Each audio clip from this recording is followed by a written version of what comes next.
Amén. Segundo de Samuel capítulo 6. En Éxodo 37, quiero hacer un poco de historia. Dice que un hombre llamado Bezalel construyó el arca de madera de acacia, que era un cofre sagrado cubierto de oro,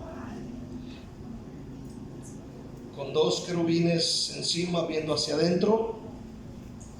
Este es el arca de Dios, el arca del pacto. Esta arca estaba dentro del lugar santísimo. Recordemos que el tabernáculo se dividía en varias partes y la más importante, vamos a decir, era el lugar santísimo. Ahí estaba el arca del pacto.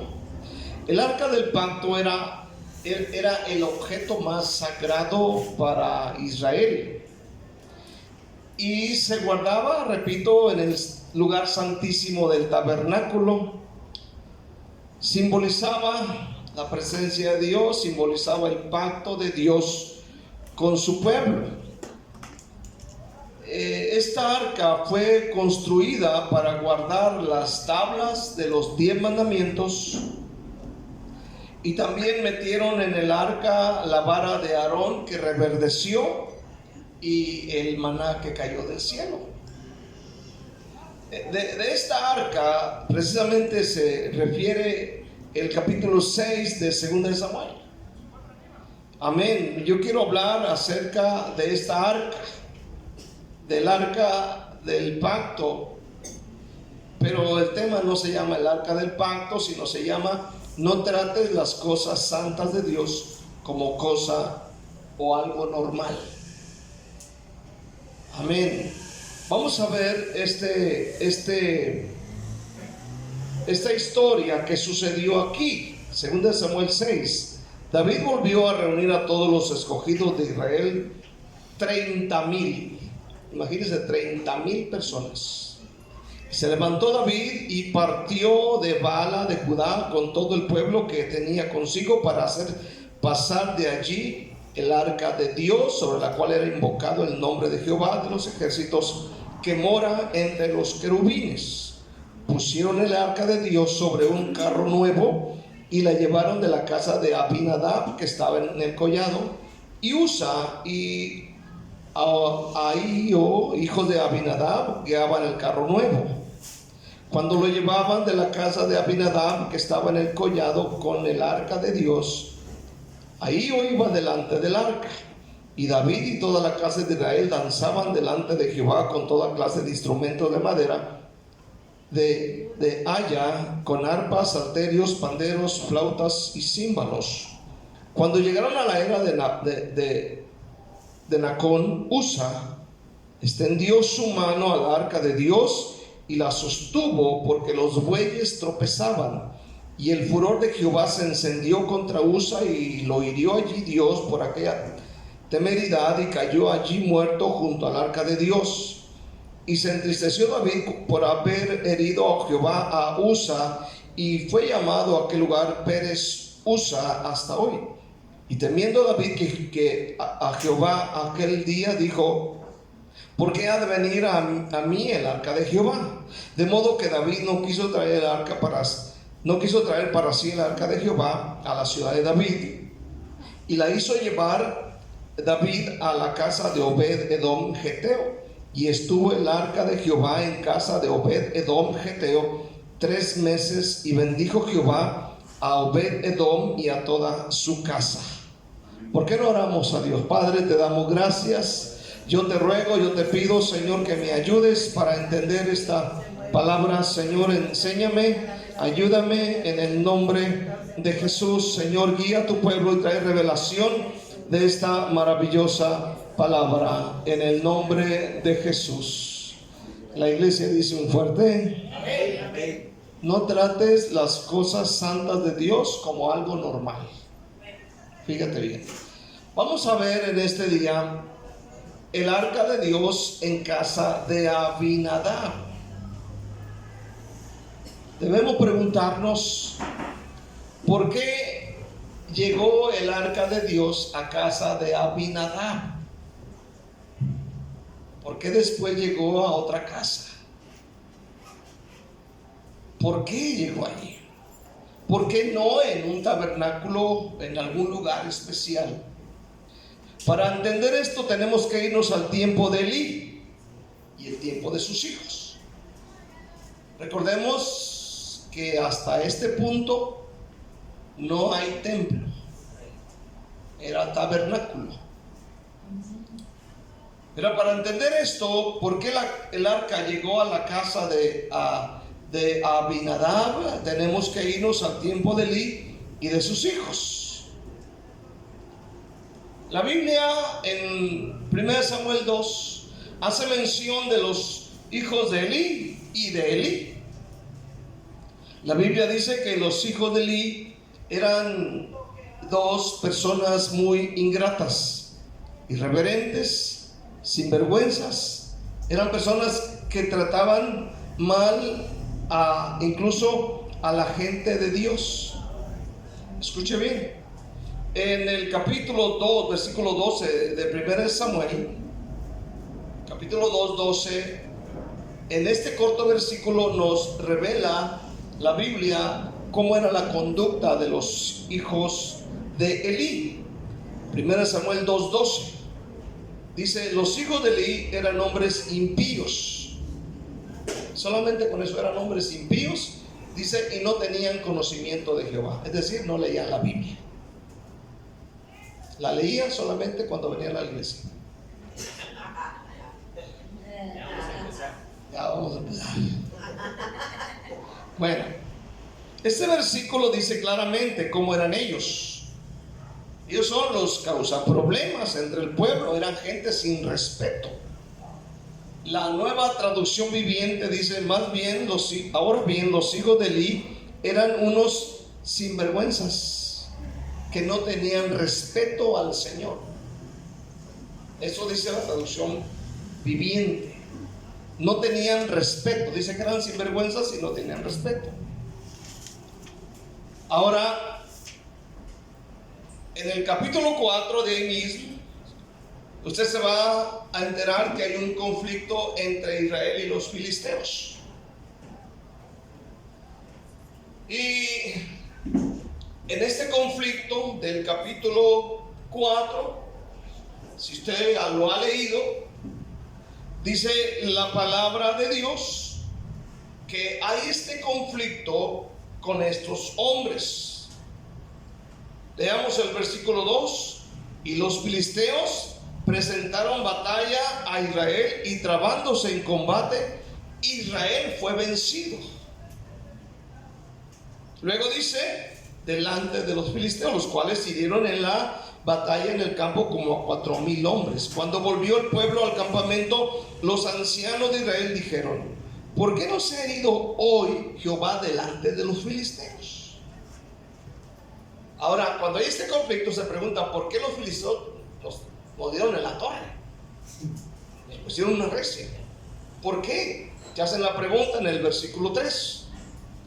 Dicen ellos, los ancianos, los líderes, dice: traigamos a nosotros de Silo el arca del pacto de Jehová, para que viniendo entre nosotros nos salve de la mano de nuestros enemigos. Ahora, note bien algo. Ellos no están respetando el arca del pacto como lo que es. Ellos están trayendo el arca del pacto como si fuera un fetiche o un símbolo de la buena suerte. Versículo 4: y envió el pueblo a Silo, y trajeron de allá el arca del pacto de Jehová. Amén. No como un símbolo de la presencia de Dios, sino para que los salvara. ¿Y qué sucedió? Y dice la Biblia, amén, dice que los hijos de Elí estaban allí con el arca del pacto de Dios.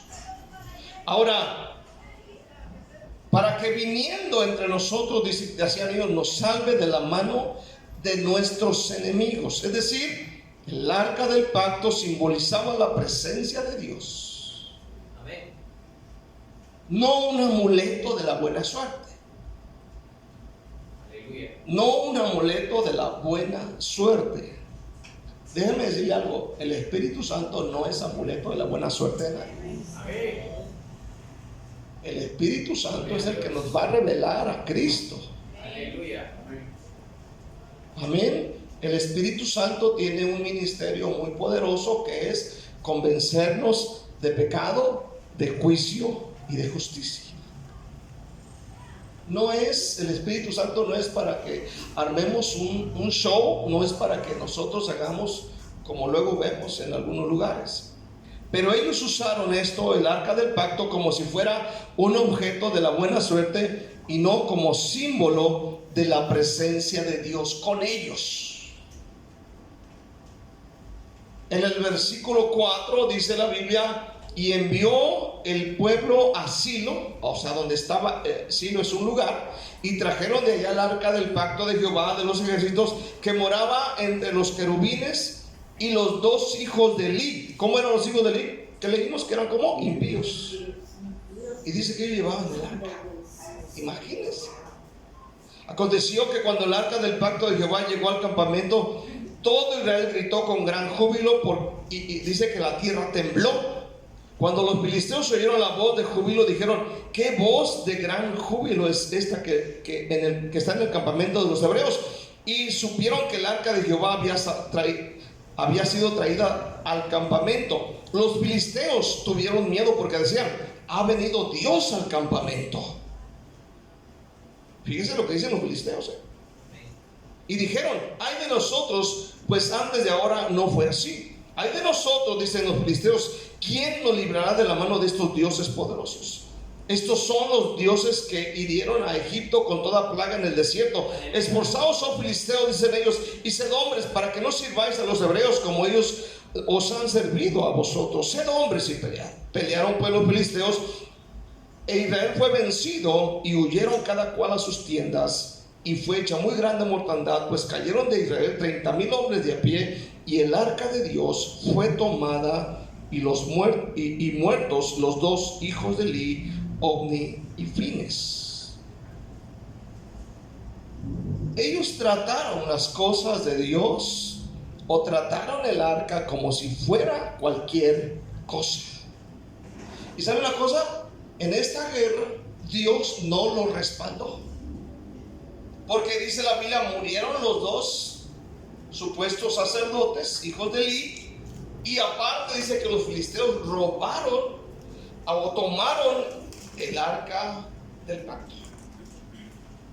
Una gran mortandad. En el capítulo 5 vemos que los filisteos toman el arca, que era madera de acacia, está cubierta de oro, dos querubines viendo hacia adentro, está dentro la vara de Aarón, las tablas de la ley y el maná. Dice que los filisteos toman el arca y la llevan al templo de ellos, al templo de Dagón. Y dice la Biblia que ahí ocurrió algo tremendo. Según el capítulo 5, nosotros vemos algo de lo que sucedió. No quiero leer todo el capítulo, pero sí leemos algunos versículos. Cuando los filisteos capturaron el arca de Dios, la llevaron desde Ebenezer a Asdod, y tomaron los filisteos del arca de Dios y la metieron en la casa de Dagón. Dice, este dios Dagón, dice que vemos en el diccionario que tenemos en la casa, que es como mitad de pez y mitad humano, ¿verdad? Aleluya. Y dice la Biblia que ellos la metieron a este lugar. Cuando al siguiente día los de Asdod se levantaron de mañana, he aquí Dagón postrado en tierra delante del arca de Jehová, y tomaron a Dagón y lo volvieron a su lugar. Y volviéndose a levantar de mañana el siguiente día, he aquí que Dagón había caído postrado en tierra delante del arca de Jehová, y la cabeza de Dagón y las dos palmas de sus manos estaban cortadas sobre el umbral, habiéndose quedado a Dagón el tronco solamente. Por esta causa, los sacerdotes de Dagón y todos los que entran en el templo de Dagón no pisan el umbral de Dagón en Asdod hasta hoy. Aquí sucedió algo tremendo, ¿verdad? Al meter esta arca dentro de su templo, amén, ven a Dagón postrado delante del arca, al día siguiente vuelven, pero ya encuentran que ya no tiene manos, ya no tiene cabeza. Aleluya. Ahora en el versículo 6 dice la palabra de Dios: y se agravó la mano de Jehová sobre los de Asdod, y los destruyó y los hirió con tumores en Asdod y en todo su territorio. Aquí empieza a haber problemas cuando no se trata bien las cosas. Ellos por ignorancia están haciendo esto, pero vemos las consecuencias. En el versículo 9 dice la palabra de Dios: y aconteció que cuando la habían pasado, la mano de Jehová estuvo contra la ciudad con gran quebrantamiento, y afligió a los hombres de aquella ciudad, desde el chico hasta el más grande, y se llenaron de tumores. Qué tremendo. Versículo 12 dice: y los que morían y los que no morían eran heridos de tumores, y el clamor de la ciudad subía al cielo. Aquí vemos a los filisteos metidos en serios problemas con Dios. Amén. Ahora usted se brinca al capítulo 6. Usted ve que ellos deciden regresar, pero no regresan el arca del pacto simplemente por regresarla. Ellos arman un carro con unas vacas y esas cosas, pero no mandaron el arca del pacto, amén, sino que ellos hicieron algunos ratones y algunos tumores de oro. Devolvieron el arca. Ahora dice la Biblia, amén, en el capítulo 6, y si vemos nosotros el versículo 12, aleluya: y las vacas se encaminaron por el camino de Bet-Semes, y seguían camino recto, andando y bramando, sin apartarse ni a derecha ni a izquierda. Y los príncipes de los filisteos fueron tras ella hasta el límite de Bet-Semes. Amén. Aleluya. Entonces aquí vemos que ellos regresan el arca del pacto a su tierra. La regresan. Ahora quiero ver segundamente acerca de lo que sucede en el capítulo 6 del texto que leímos. Los filisteos deciden devolver el arca, y llega a casa de este hombre llamado, amén, Abinadab. Escuche bien.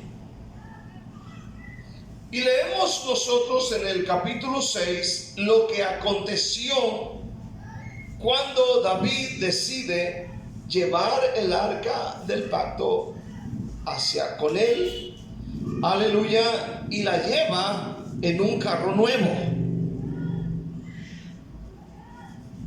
Amén. Y vemos que los dos hijos de Abinadab, Ahío y Usa, van cuidando. Dice que Ahío iba atrás y Usa iba adelante. En un momento se quiere caer o se tropieza el carro donde va, y Usa extiende la mano para tocar, para que no se caiga, supuestamente. Y cuando él toca, él cayó fulminado, murió. Y al ver David esto, dijo: no, yo no la quiero acá. Y la envió a otra casa. La envió a casa de Obed-Edom. Pero vamos a ver en este día, segundamente, las cosas no suceden nomás porque sí. Fíjese bien. O sea que el acontecimiento con Usa, con este muchacho, no sucedió nomás porque sí.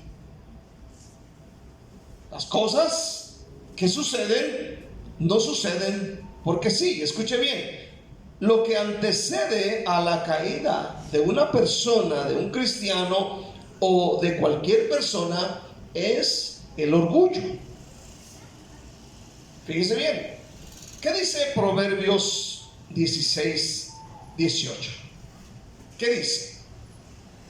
16, 18. Para poder entender lo que sucedió con Usa. Proverbios 16, 18. Dice, antes del quebrantamiento es ¿qué? La soberbia. Antes del quebrantamiento es la soberbia. Y antes de la caída, ¿qué? La altivez de espíritu. Entonces lo que está sucediendo con Usa no es algo de mala suerte, no es una simple coincidencia, sino hay algo que antecede a todo esto, y esto es orgullo. Amén. Si no lo cree, pregúntele a Nabucodonosor. Nabucodonosor se llenó de orgullo y fue su caída. El orgullo antecede a la caída en el jardín del Edén. El orgullo es como cuando dicen, no va a pasar nada, no pasa nada, seremos como Dios, nadie se va a dar cuenta. Es orgullo lo que hay dentro del corazón. Sansón dijo con orgullo, no pasa nada, saldré de esta como las otras, saldré con orgullo. No pasa nada, Dalila. No, yo soy inteligente, pero no sabía que Dios había apartado de él. David pensó lo mismo con Betsabé. Él debería estar en la guerra, según la Biblia, en 2 Samuel 11, tenía que estar en la guerra peleando, tenía que estar luchando, pero ese ya se quedó. ¿Qué hay detrás de este hecho? Orgullo. No va a pasar nada, no sucede nada, aleluya, hoy me quedo, no pasa nada. Esto es orgullo a veces lo que nos lleva a la caída. Esto digo para poder entender a Usa. Aleluya. Este mismo patrón de conducta traía a Usa, el hijo de Abinadab. Recordemos todo lo que ha sucedido con el arca del pacto, con los hijos de Eli, los filisteos y otros acontecimientos. O sea que lo que le pasó a Usa no fue una coincidencia, no fue un golpe de mala suerte. Hay orgullo. Si yo toco el arca del pacto, no va a pasar nada. Si yo toco esta caja sagrada, no va a pasar nada. Los hijos de Eli pasó buen tiempo, no pasó nada. A los filisteos porque son pecadores, pero yo soy mero. Y a la hora, él quiere tocar algo que ni siquiera podían ver hacia adentro.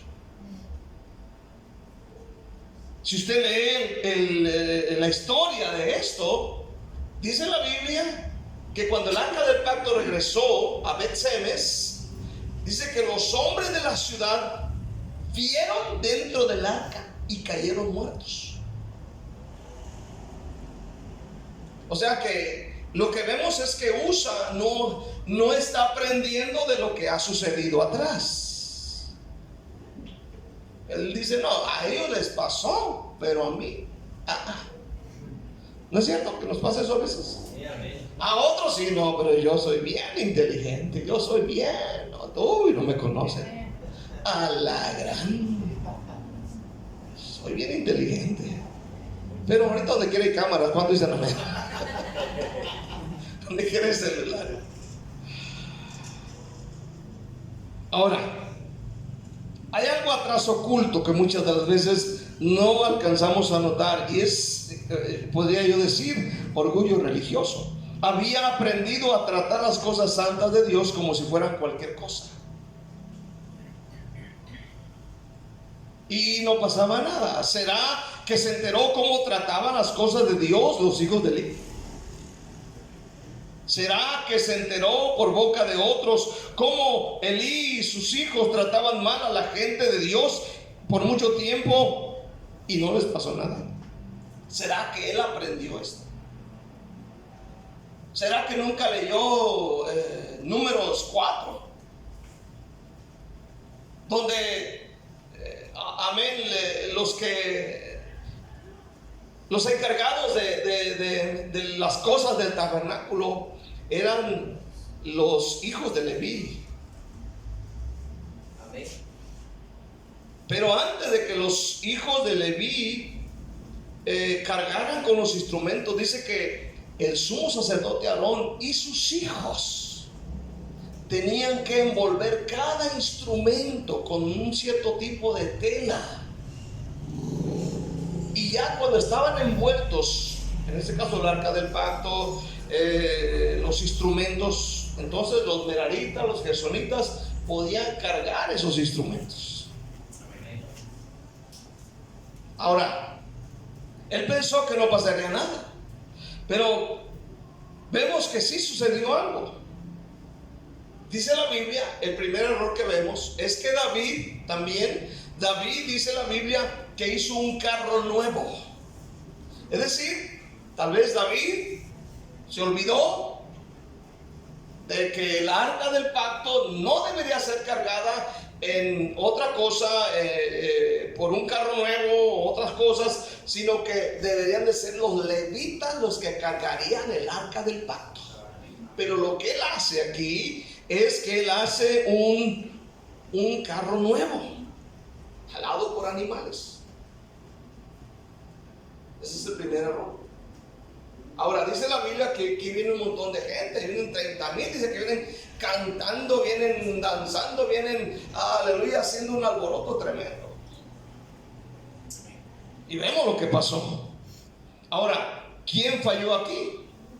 Por un lado, la falta de conocimiento, y por otro lado, el orgullo. Amén. Fue lo que sucedió aquí. Amén. Falta de conocimiento. A veces por falta de conocimiento nosotros cometemos errores. ¿Cuánto dicen amén? Empezamos a tratar las cosas santas de Dios como si fueran algo normal, como si fuesen cualquier cosa. Por ejemplo, esta guitarra la tenemos consagrada para Dios. ¿Cuántos dicen amén? Esta guitarra. Pero qué tal que un día venga alguien de afuera y me diga: hermano, fíjate que voy a tocar ahí en la pérgola, ¿me podrías rentar la guitarra por unos 100 quetzales o 200? Acabo más una noche. Nosotros vamos a quedar así: ay, el pastor. No, sabemos que está consagrada a Dios esta guitarra. ¿Cuántos dicen amén? Y el que toca la guitarra también.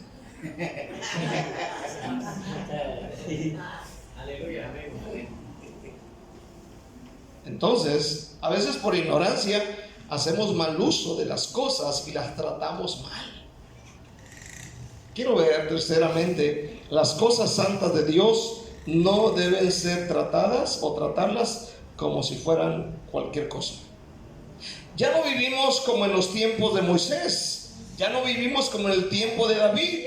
Amén. Pero hay cosas santas en la iglesia, las cuales debemos tratarlas como Dios manda.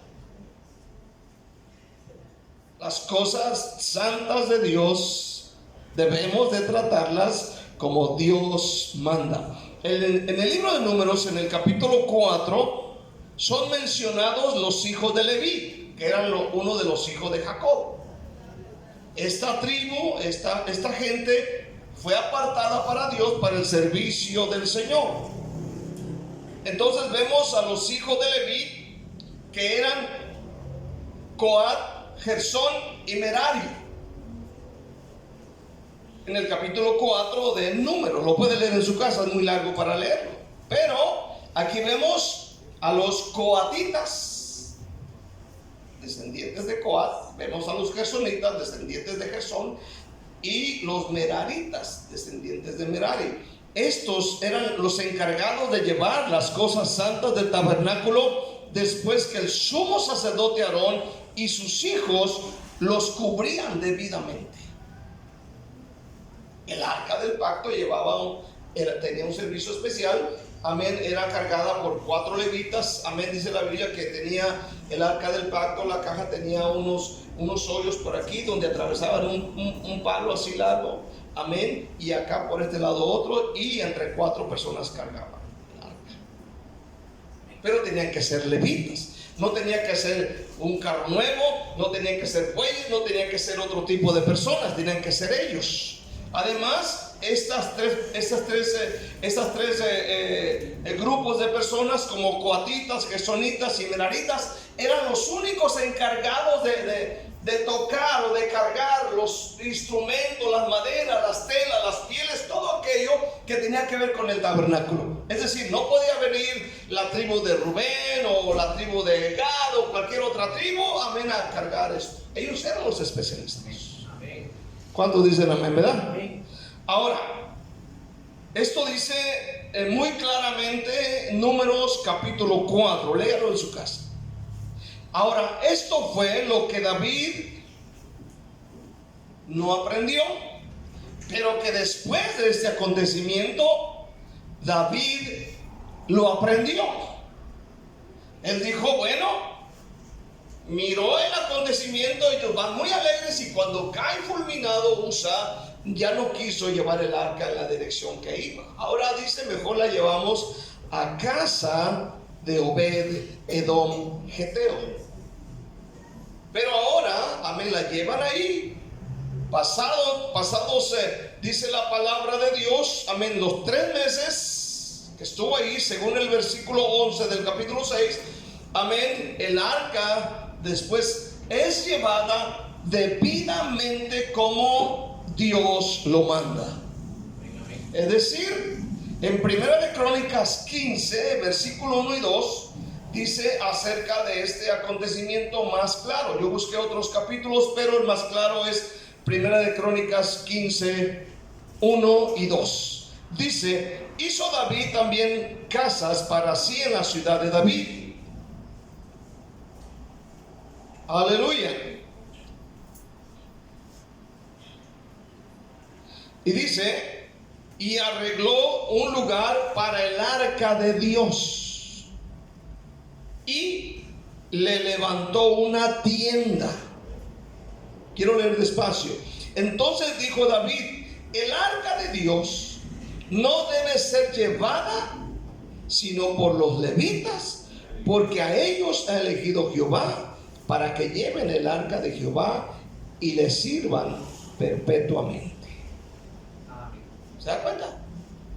Ahora David construye un lugar especial para el arca, pero también seguramente me imagino yo, en mi imaginación, amén, que David inmediatamente, me imagino, empezó a leer la palabra de Dios y dijo, ah, caray, aquí en Números 4 dice cómo debe de ser la cosa.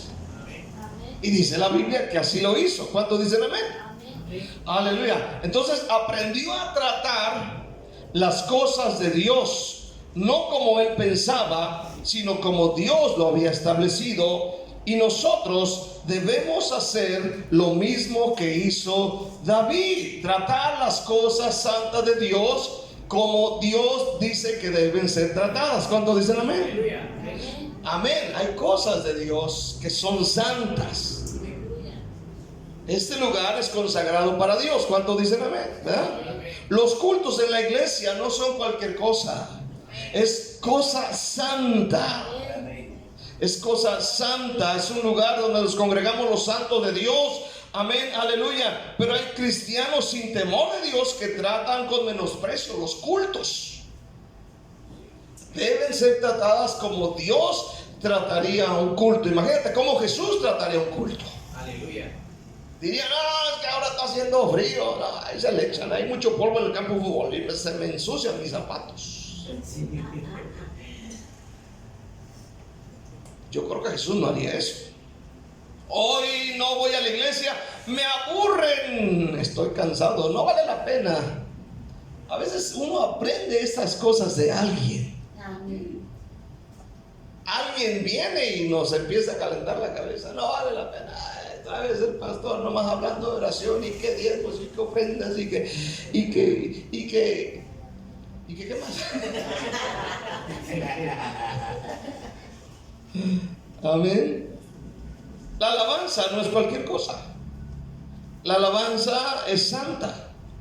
¿Cuántos dicen amén? La alabanza es santa. La alabanza, amén, Dios nos permite alabarlo, amén, y a la vez somos bendecidos. Adoramos a Dios con la alabanza, pero a la misma vez somos bendecidos. La alabanza no es cualquier cosa. Por eso debemos aprender a Dios. Hebreos nos ministra, nos habla, nos dice, amén, hagan sacrificio de alabanza. Aleluya. Sé que muchas de las veces hay cansancio, hay enfado, hay conflictos, hay problemas. Por eso es un sacrificio. Y alabar a Dios no le hace que cantemos feo. ¿Cuántos dicen amén? Alabemos al Señor con todo el corazón. Gloria a Dios. Amén, aleluya. Y usted alaba a Dios con todo el corazón y se goza. Amén. Usted cuando escucha a su niño cantar dice, ay, mi niño qué bonito canta. Para usted, para nosotros canta bien feo. ¿Cuántos dicen amén? Entonces, para nosotros Dios ha de decir, ay, qué bonito cantan. Uno le da en re, otro en do, otro en fa mayor, fa menor, otro en si bemol, otro sin tono. ¿Cuántos dicen amén? Sí. Pero Dios dice, ay, qué bonito canta.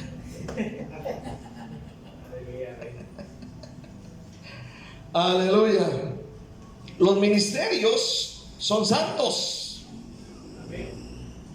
Los ministerios que Dios nos da son algo santo, algo de Dios. Dios nos da el privilegio de tocar un instrumento, de participar en algo en la iglesia, en la escuelita. Es un ministerio santo, amén. Es un gozo servir a Dios, es una alegría. La Biblia dice que había esta mujer viejecita, ahí en el capítulo 2 de Lucas, dice que estaba viejita, la hermana Ana, tiene 80 y tantos años, y dice que quedó viudita la hermana, nunca se casó, y ahí estuvo en el templo sirviendo al Señor, aleluya, haciendo la obra de Dios, y un día vio a Jesús. Amén. Y dice que a todo mundo le decía de Jesús. ¿Cuánto dicen amén? Y a todo mundo le decía, nació Jesús, el Hijo de Dios. Y imagínense una viejita haciendo evangelismo ahí en la esquina. Una viejita. Entonces no podemos tratar las cosas santas de Dios como los filisteos trataron el arca, como los hijos de Eli trataron el arca, como Usa quiso tratar el arca.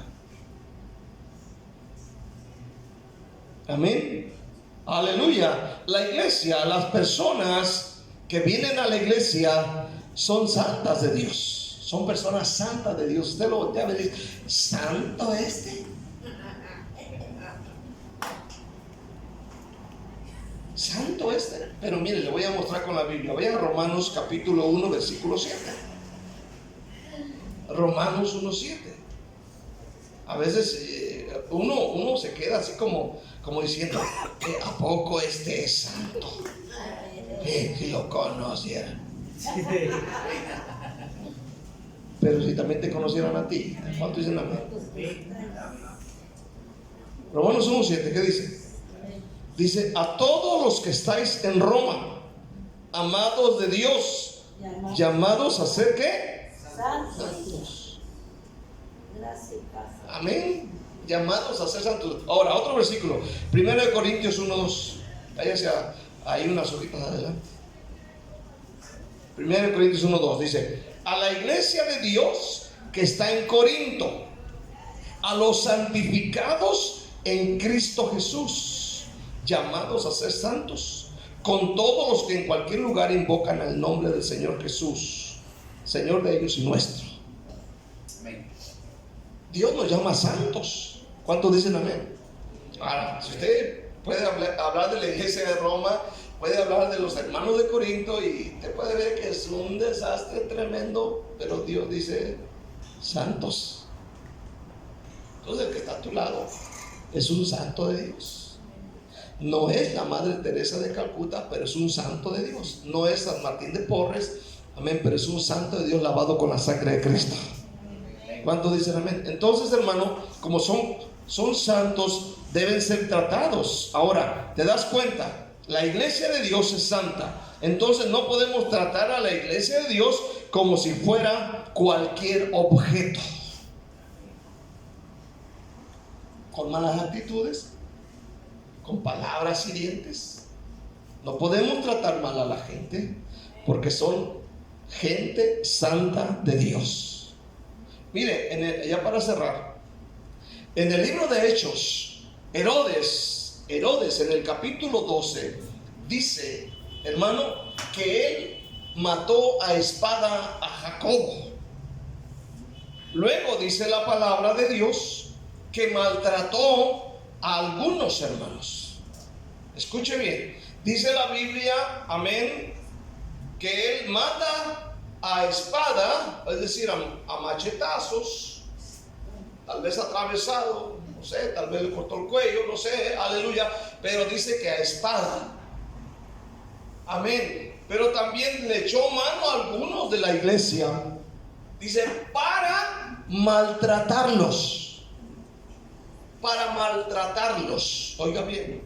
Es decir, no solamente los está golpeando, no solamente les está, aleluya, dando golpecillos en la cabeza, en el cuerpo, pero también maltratándolos verbalmente. Puedes pensar, amén, cómo se maltrata verbalmente. Después, amén, mete a Pedro a la cárcel. Pero la Biblia dice que la iglesia hacía oración sin cesar por Pedro. Amén. Aleluya. Pero escucha bien, todo queda apuntado en el libro de Dios. El maltrato que él le hizo a la iglesia santa de Dios, Dios nunca lo olvidó. En el capítulo 12, versículo 21, dice que un día, amén, estando ahí, un día señalado, dice, vestido de ropas reales, 12:21, dice, se sentó en el tribunal y les arengó, y el pueblo aclamaba gritando, voz de Dios y no de hombre. Imagínate eso. Al momento un ángel del Señor le hirió por cuanto no dio gloria a Dios, y expiró comido de gusanos. Pero la palabra del Señor crecía y se multiplicaba. Fíjate bien, él trató mal. Ahora ponte a pensar en Usa. Lo que él hizo fue había orgullo en su corazón. No lo hizo por simplemente se va a caer. Es porque él aprendió, sabía de antemano, tal vez, que no debería ni siquiera mirar dentro del arca del pacto. Trató mal las cosas de Dios. Herodes le hizo daño a la iglesia de Dios, pero Dios finalmente se encargó de él. La Biblia dice que en ese día cayó muerto, comido de gusanos. Y el versículo siguiente dice, pero la palabra del Señor crecía y se multiplicaba. El evangelio seguirá. ¿Cuánto dicen bien? Entonces, hermano, en este día no podemos darnos el lujo de tratar las cosas de Dios como si fuesen algo normal. Hay cosas en la iglesia que uno tiene que aprender a tratarlas de la manera en que Jesús lo haría. Bien, ¿cuántos dicen amén? Como es debido en este día. Amén, tratar bien los ministerios, tratar bien la gente, tratar bien el lugar donde nos congregamos, aleluya, hacer las cosas como a Dios le agrada. Amén, Usa por orgullo, amén, tocó el arca y cayó fulminado. Cayó fulminado. Error de él, error de su padre Abinadab, error de David, error de él. Necesitamos aprender de la Biblia y aprendamos a tratar las cosas de Dios como es debido. ¿Cuántos dicen amén? Denle un aplauso fuerte a Cristo Jesús. Dele gracias en el nombre de Jesús. Dele gracias en el nombre de Jesús. Amén.